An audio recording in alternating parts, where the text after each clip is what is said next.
Welcome to the Zen Zone. We are on the Bigodi EX from Rev Rides. Believe it's the only company in the US that will be carrying the Bigodi EX. They have the exclusive to the new units of the Bigodi EX, which are going to be updated units. Something I'm not riding right now is not the updated latest and greatest Bigodi EX, which I've seen pictures, and yeah, basically I wouldn't mind getting another Bigodi EX. Maybe I'll sell this one and get a new one. Because it's looking pretty sweet. That's not to say that there's anything wrong with this one at all. But you know, it's always nice to have the latest and greatest for the 1 week or 1 month that this piece of tech lasts. EUCs aren't quite like phones, but they are, you know, definitely. Imagine 3 years from now what any of these EUCs will. They'll all, even the best of EUCs that we have now, the Bigodi EX, the Monster Pro, the Veteran Sherman, all these expensive EUCs that are $3,000 to $4,000. Imagine 3 years from now how obsolete these pieces of tech are going to be. I thought the Sherman was going to be amazing for a long time, and now we have the Bigodi EX with suspension and the Monster Pro, super huge, massive wheel with a powerful motor. Absolutely joy to ride. So now it's a matter of finding the EUC that's right for you. If you can't afford either one of those, if you can't afford the Sherman, or if you can only afford one of them, the Sherman, the Bigodi EX, or the Monster Pro, they're all right there, $3,500. So which one do you get? Do you get the Monster Pro, 22-inch tire, super smooth cruiser, highest top speed in the world, to Muhammad on it, in New York, I believe. What was his top speed? 56 miles an hour. That is incredible.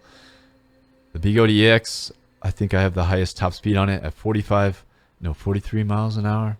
Might have been 45. I have a screenshot somewhere. I'm not trying to like spread it out too much because I don't want to create a competition of people trying to beat the score on their Bigodi EX and cutting out and getting hurt, because I don't weigh too much. And yeah, I'm not sure where. I would like to know on a personal level where the cutout range is. Like, I would like to see somebody cut out on it, like a big, beefy dude that's not going to get hurt at all. The suspension is amazing off-roading. So I think the Bigodi EX, able to go down drops, just not quite able to go through gravel. Maybe with the knobby tire. I have put the knobby tire on the Bigodi EX in an experimentation. I will be releasing that footage in the near future. I'm going to be lining up videos, at least one video a day, maybe even 2 videos a day. We'll see. It's all about getting the videos out now that my YouTube channel is monetized.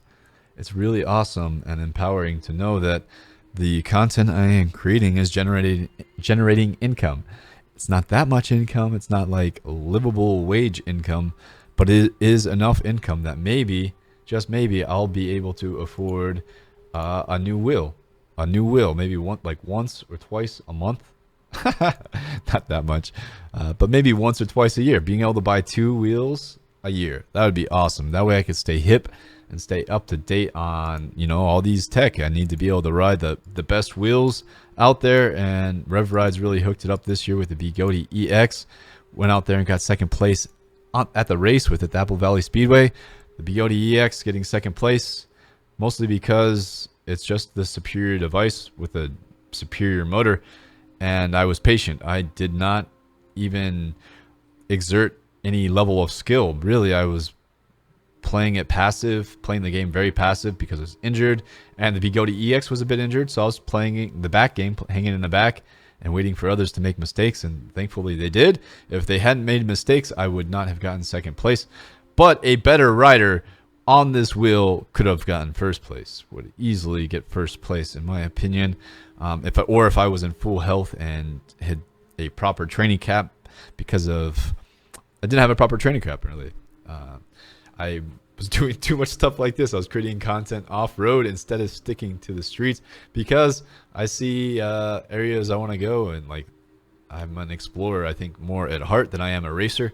I do like racing, and I did enjoy the racing scene, but I think I'm more of an explorer. I'd like to travel the world on the Bigodi EX. I think it could pretty much go anywhere.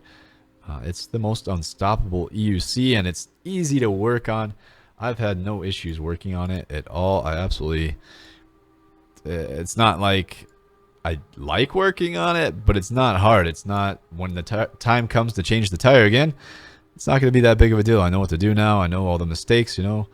And I'm getting a new board on my birthday coming up this week. So hopefully I get this footage out in time for you guys to enjoy and get yourselves a Bigodi EX reserved. Because if you don't get your Bigodi EX reserved, I think it's going to sell out. I really do. It's not as popular as the Sherman, but it should be because it has suspension. This is the big EUC that we've all wanted that can go pretty fast. You know, 43 is what I've had it up to. I wouldn't recommend taking that speeds. Definitely, I would keep it under 40, and even safer under. Treat it like a RS torque, but it has a lot more torque than that and a lot bigger motor, so it can go a little bit faster. And I think the bigger guys, if you're over like 180 to like 240, definitely keep it under 40 for sure. And maybe even 37. I don't know because there's not too many people that have this EUC, but I've been testing it really hard. I already have over 1,000 miles on it, and it's still my favorite. I do need to ride the Monster Pro the most because it's the only other one I think I could like more is the Monster Pro. So I'm going to put some miles on the Monster Pro and really see. For off-roading, though, I think this would be the better one and the more stable. But the Monster Pro, you don't know. I don't know because I never taken it off-roading, and I think it could go off-roading on a track like this. As long as it's not too technical, you know, just gravelly and smooth for the most part. I think the Monster Pro would do just fine. I see my shoelace just hanging off right there. It's like, hopefully that doesn't get caught. So for upcoming footage, we have MCM5 V2 footage coming up. Quite a bit of off-roading I did on the MCM5 V2, and yeah, we're gonna be releasing that footage too. So if you're interested in the smallest, best performing 14-inch EUC, then stay tuned for that. We have that coming up. Also, quite a bit of Bigodi EX footage. Been trying it out on different trails and in different locations, and with different tires, and have different footage of using those different tires so I can make tire recommendations for this wheel. I do really wish I could have got the Contiscoot tire working on it in time for the race, but I was having issues with that tire. It's such an amazing tire on this EUC. It almost feels like you can strafe. That tire adds so much with the suspension, and I feel like the Bigodi EX is the most advanced EUC. It is the most advanced as far as skill level. The riders that ride this need to have the most skill because there's more depth to it with the suspension. You don't need to be as careful with bumps and stuff like that, but you need to be more like aware of, I mean, suspension wobbles are even worse than normal wobbles, and with an 83-pound wheel, if you start to get wobbles, it's going to be really bad. So that's why I feel like they didn't make this a high-speed version, because I've gotten wobbles at 40 miles an hour on it, and it's really scary. If I didn't immediately get out of them, or if I was tired when I got those wobbles, it would have been not as good. So definitely want to be careful on this device. Wobbles on a big suspension EUC could be disastrous. And the stock tire is pretty slick, so it is a potentially wobbly tire. But if you wanted more stability, I would highly recommend putting the Kenda on it, the knobby tire, which I have a lot of footage of that coming up, as mentioned, and you're going to get to see that footage, man. I love the footage of this Bigodi EX with the Kenda tire, especially the location, Floydland Park, and we also did some street riding with it. It adds more stability, and you're going to have less wobbles with the knobbier tire. I think that's something about that tire is really special on these EUCs. I have a few extra, and there's a few other knobby tires you can experiment with, and I hope more people experiment with different tires on the Bigodi EX and the EXN and even the Monster Pro, all the different EUCs. It'd be sweet to have like a categoric ranking of each different tire on EUC and which people like which tires. The stock tire on the Bigodi EX is not bad. It did mostly fine off-roading, and it does mostly fine on the street, but I feel like there's better tires for each category. The knobby tire is probably the best all around. I mean, even on the street, it feels so stable, and it adds even more to the suspension. So it's definitely something to consider if you're getting the Bigodi X. Maybe get a knobby tire on the side to play around with. That's going to require a tire change, which requires you to unfactory seal it, which is never recommended, but you do want to take a peek as soon as you get your Bigodi X. Definitely something you always want to probably do with a Bigodi EUC. Take it apart If you have experience with them, if you're buying it factory, let your dealer just deal with it. But it doesn't hurt to take a peek inside for the obvious stuff. Screws being loose, if your pedal hangers are loose. Keep in mind, this is shipped in a box from a whole different country that's quite a distance away, and it's in a heavy box that gets moved by people and robots and all kinds of whatever. I don't know what goes into the shipping process, but it's not even in the box packaged the way it is. It's not invincible, so things can come loose, get jostled loose, and maybe you have a cutout because of something came loose on the trip. I'm not saying that's ever happened, but it's possible. It is absolutely possible. Things do happen in transit. I saw how the Monster Pro box was handled by the UPS driver. Just kind of like rolled it around. I was like, oh my gosh, it was so heavy. It's such a big box. He there was he didn't care which way was up, which way was down. But I mean, the Monster Pro is fine so far, and hopefully it continues to be fine. It is always in the back of your mind. You're like, with these one wheels, you want to take really good care of them. $3,500, they need to be treated like luxury devices. I don't think you even really want to off-road up with them too much. You don't want to beat them up off-roading. If you're going to beat something up off-road, it's probably better to get a smaller EUC. If you're going to do adventuring, then like right now, this is adventuring. I'm not really beating it up too much. I'm not going off, huge drops. Suspension was a bit low. You got to make sure your suspension is, if you're hearing, I'm going to post some videos of the noise it makes when it bottoms out. If you hear the bottoming out noise, definitely keep your pump with you, maybe for the first few weeks, to keep your suspension from bottoming out. Because if you're bottoming out, like doing stairs or drops of any kind, if you're bottoming out or doing jumps, you might wreck your rim, which is what I did. I busted a rim. I don't know if it was me that did it, but it may have been somebody I let use it that did it. It's hard to pinpoint. I'm not trying to blame anybody. But the moral of the story is you could bend your rim. If you're doing drops with this and your suspension is not set up to the right weight and you're bottoming out. So it's a $3,500 device. I was actually able to get my rim, luckily enough, repaired for $125.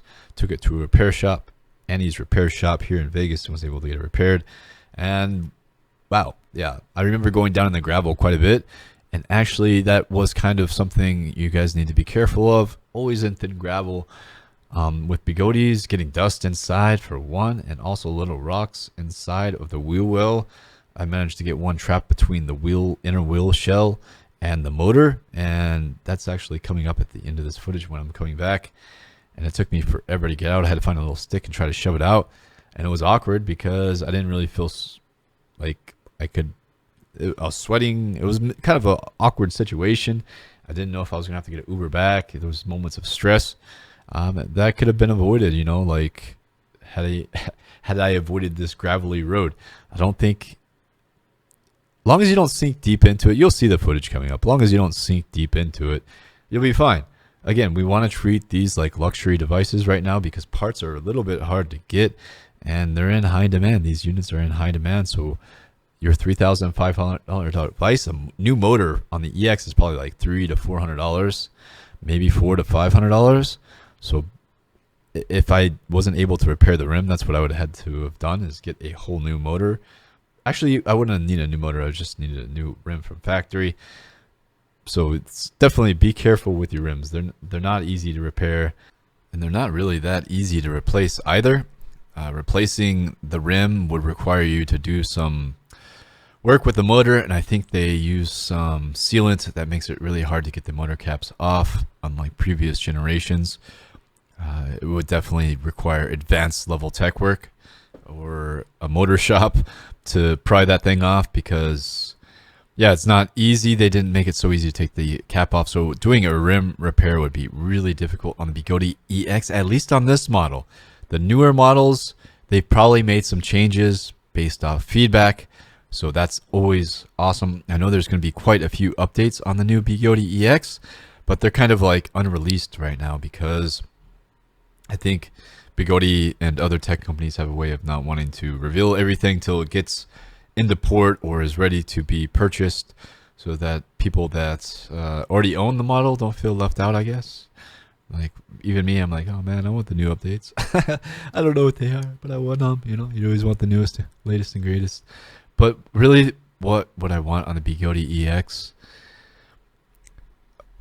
there's not much that, long as the riding experience continues to be the same for me, there's not much I would update. Maybe the control board, I feel like it could be in more protected area. I really don't like. I like the build as far as simplicity. It's super simple. If I'm able to take it apart and work on it, I think most anybody could, long as they're patient and study and really study. Make sure that you're not going to make a silly mistake. Definitely Marty Back has the best breakdown videos, and Go George has a good breakdown video for the EXN, which is very similar to the EX, the same screws and everything. I think this is where I go. And yep, right there, this is where I did it. Sunk in too deep, got some gravel stuck between the inner wheel well. And for the next, probably, actually, I put up another drone after this and recorded myself for quite a while trying to get it out. But yeah, I get stuck in there pretty deep. I'm not going to subject you to watching me try to get this rock out for a while. I hope you guys enjoyed this video. I really appreciate anyone that supports Rev Rides and gets this wheel. I really think you'll be pleased with it, and I really hope the updates are better than expected. And you know, I think they're going to be good anyways, but hopefully they're better than expected. It would be cool if they put some lights on it like the Monster Pro. I don't know that they will. It's hard to say. We'll see when it gets here, and you could be one of the first to get it. I think there's only, I'm not going to say how many are coming in, but there is a limited number coming in. So if you really want one, I would get a deposit in now with Rev Rides.